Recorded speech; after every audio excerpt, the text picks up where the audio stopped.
What will happen if you were born on the moon? The surface of your birthplace would have an extremely thin atmosphere without liquid water. The radiation levels could be up to 1,000 times higher than on Earth's surface. And the scorching daytime temperatures at the equator get as high as 120 degrees Celsius, 250 degrees Fahrenheit, and as frigid as -130 degrees Celsius, -202 degrees Fahrenheit, at night. Of course, your mother wouldn't give birth to you out on the moon's surface.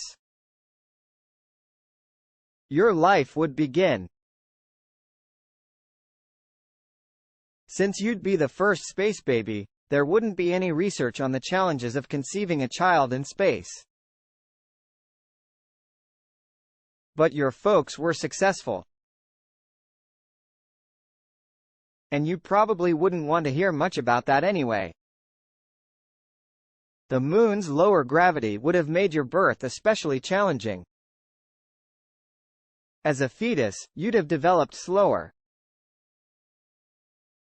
So the length of time your pregnant mother carried you could have been longer than on Earth.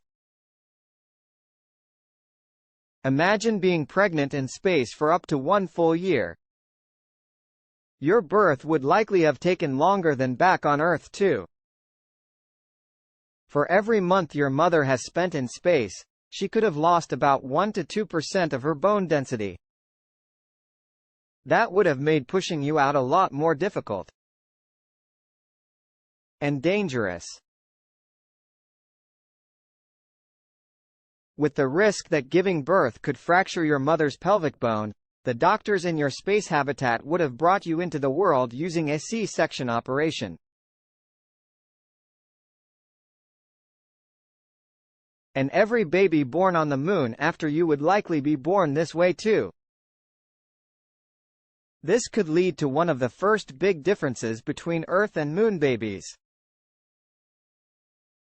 Our heads evolved to be small enough to fit through the birth canal. So with no traditional childbirths on the moon, future moon